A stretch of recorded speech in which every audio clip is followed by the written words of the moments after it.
Halo adik-adik mahasiswa, bertemu lagi bersama saya John Herikson Purba.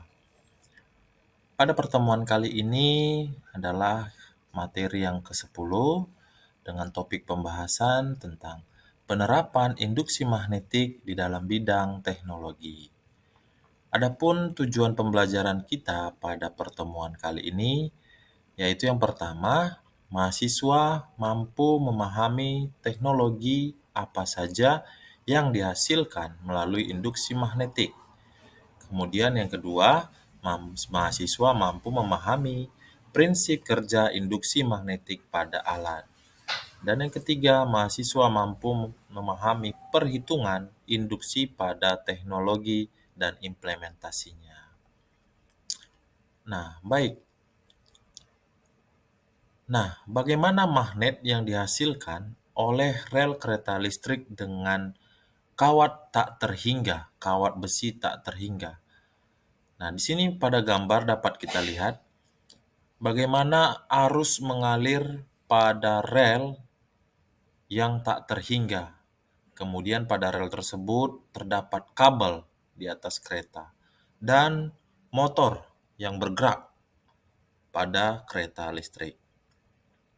Di sini dapat kita lihat bahwa daya yang dimiliki kebanyakan motor kereta api listrik antara 4,5 sampai 5,2 megawatt. Ini rincian data yang diperoleh pada tahun 2000. Kemudian, kereta api listrik yang bekerja pada jaringan arus bolak-balik dengan frekuensi 50 Hz seperti di Indonesia dengan menggunakan tegangan sekitar 25 kV. Dengan demikian, arus yang ditarik dari kabel di atas kereta menuju motor dan menuju ke rel dihitung dengan persamaan I sama dengan P per V, di mana diperoleh hasilnya sekitar 180 sampai 208 ampere. Itulah arus yang mengalir pada kawat di atas rel kereta. Nah, kemudian medan magnet yang dihasilkan di sekitar rel dihitung dengan menggunakan rumus atau hukum Biot-Savart untuk kawat lurus tak berhingga dengan ketinggian sekitar 25 cm di atas rel sehingga memperoleh besar medan magnet sekitar 0,000144 T sampai 0,000166 T. Itulah besar medan magnet pada rel atau lintasan kawat rel kereta api listrik. Nah, nilai ini sangat kecil dan tidak mungkin memberikan efek pada mesin kendaraan yang sedang melintasi rel. Nah, maka medan sebesar ini kira-kira sama dengan medan magnet pada jarak sekitar 20 cm di depan loudspeaker kecil pada saat diputar musik. Nah, ini bayangkan besar medan magnet pada kawat yang dialiri arus listrik dengan sebesar 180 sampai 208 ampere. Nah, selanjutnya penerapannya pada generator atau dinamo. Nah, adik-adik mahasiswa mungkin pernah melihat atau mendengar kata dinamo ya. Alat dinamo mungkin ada dinamo sepeda, sepeda motor, dan sebagainya. Ada terdapat dua jenis dinamo. Dinamo DC dengan sumber arusnya itu adalah arus arah, sedangkan yang dinamo untuk generator AC dengan arusnya yang dihasilkan itu arus bolak-balik atau AC. Generator ini berfungsi sebagai alat yang merubah energi mekanik ya, mekanik atau gerak menjadi energi listrik. Nah, pada prinsipnya kumparan yang ada pada kawat dan magnet atau tetap di dalam kumparan tersebut menghasilkan medan magnet. Nah, bagian daripada generator terdapat dua bagian yaitu rotor dan stator, di mana rotor itu sebagai bagian yang bergerak ya, rotor itu bagian yang bergerak, sedangkan stator adalah bagian yang diam. Nah, dari gambar dapat kita lihat yang bergerak itu adalah rotor dan yang diam itu adalah bagian dari stator. Sehingga energi gerak akan merubah atau berubah menjadi energi listrik.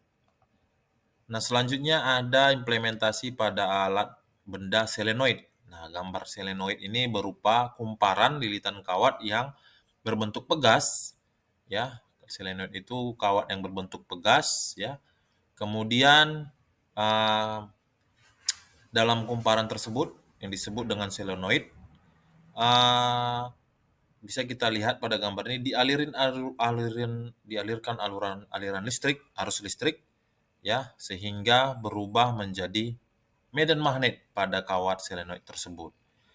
Nah, biasanya ini berfungsi untuk sebagai saklar atau sebagai relay, ya, untuk on atau off-kan atau memutus dan menghubungkan arus-arus yang kecil.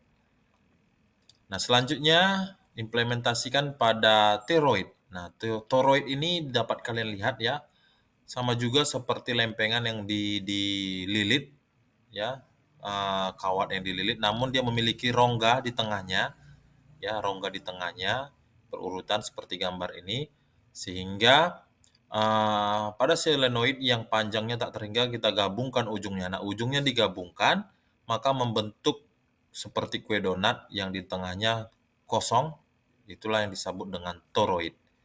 Nah, medan magnet yang dihasilkan pada rongga toroid dapat digunakan untuk merangkap partikel yang bermuatan listrik. Sehingga partikel yang melingkari pada medan magnet ini dihasilkan toroid dapat digunakan, ya, karena arah geraknya sejajar dengan arah medan magnet sehingga dapat digunakan untuk mengaliri arus listrik di dalamnya. Nah, bagaimana kita menghitung nilai GGL induksi?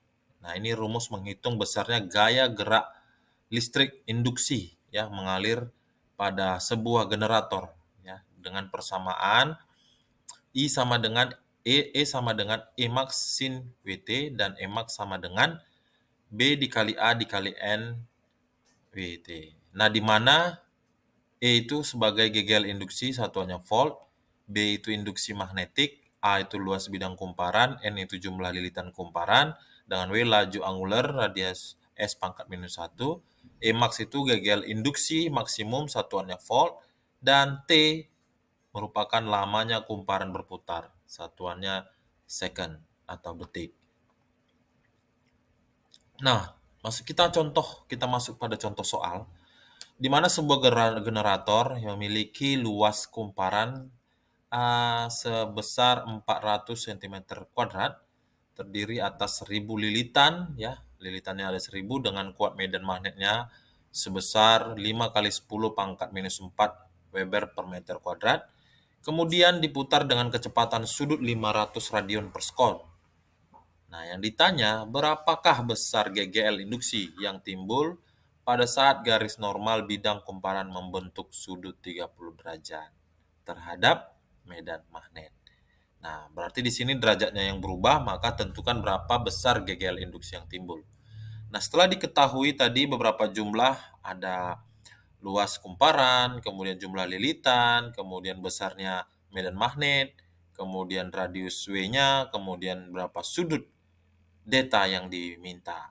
Maka kita masukkan rumusnya yang tadi, E sama dengan B dikali A dikali N W sin WT. Nah, kita masukkan besarnya B itu 5 kali 10 pangkat minus 4 Weber, kemudian dikalikan A, luasnya berapa? 400 cm, diubah ke meter menjadi 4 kali 10 pangkat minus 2. Kemudian dikali N tadi 1000, berarti 10 pangkat 3, dikali B, dikali W-nya berapa? 500, berarti di sini 5 kali 10 pangkat 2, dikali T, deta, sin, ya, T-nya berapa di sini? T 30 derajat. Nah, maka diperoleh nilainya 10 kali setengah sama dengan 5 volt. Sehingga besarnya GGL yang timbul adalah sebesar 5 volt. Nah, selanjutnya pada alat yang dinamakan transformator atau trafo. Ya, di mana trafo ini berfungsi untuk menaikkan atau menurunkan tegangan listrik. Nah, trafo itu bekerja berdasarkan induksi Faraday. Ya, di mana trafo ini bisa dibedakan menjadi dua, tadi saya katakan sebagai step up itu menaikkan dan step down menurunkan. Trafo menggunakan sumber arus listrik AC. Nah, ini dia. Nah, mari kita lihat jenis-jenis trafo yang ada dalam kehidupan sehari-hari. Dari gambar ini dapat kita lihat gambar A, trafo distribusi pada PLN yang besar yang sering kita lihat di tiang listrik. Kemudian yang B ini trafo yang dijual di pasaran digunakan untuk menurunkan tegangan atau menurunkan arus. Dan juga yang C ketika trafo sudah dipasangkan pada rangkaian elektronika. Nah, detailnya bagaimana kumparan pada transformator dapat bekerja. Nah, jika kita kupas lebih detail dalam trafo, maka terdapat dua kumparan. Satu kumparan primer dan sebelahnya kumparan sekunder. Ya, kumparan primer ini merupakan bagian input atau masukan sumber tegangan AC. Tegangan listrik masuk dari situ. Kemudian kumparan sekunder adalah keluarannya. Nah, keluaran arus listrik yang dihasilkan dari trafo. Bisa step up, bisa step down. Artinya bisa dinaikkan tegangannya atau arusnya dan juga bisa diturunkan. Ya, bisa diturunkan tegangannya. Nah, selanjutnya mari kita lihat bagaimana menghitung efisiensi daya dalam trafo. Efisiensi trafo itu perbandingannya yaitu pada kumparan sekunder dan daya pada kumparan primer. Jika tegangan keluarnya lebih besar daripada tegangan masukan, itulah yang dikatakan tadi tegangan trafo step up, menaikkan. Tapi jika tegangan keluarnya kecil, maka disebut dia sebagai trafo step down atau menurunkan tegangan. Nah, selanjutnya bagaimana menghitung daya, efisiensi daya pada trafo, maka rumusnya adalah V primer banding V sekunder sama dengan N primer banding N sekunder. Di mana N itu jumlah lilitan, V itu tegangan. Sehingga dapat diperoleh efisiensi transformator sama dengan PS per PP atau daya sekunder dibagi daya primer. Ya, daya sekunder dibagi daya primer sama dengan rumus daya I kali V. Maka arus sekunder dikali tegangan sekunder dibagi arus primer dikali tegangan primer. Itulah untuk menghitung efisiensi transformator. Nah, berikut merupakan contoh soal dan tugas adik-adik mahasiswa untuk mengerjakan ini seperti contoh yang sudah saya jabarkan tadi. Jadi, mahasiswa selamat mengerjakan dan mencoba kembali agar lebih terbiasa dalam mengerjakan soal-soal dalam menghitung besarnya GGL induksi pada rangkaian.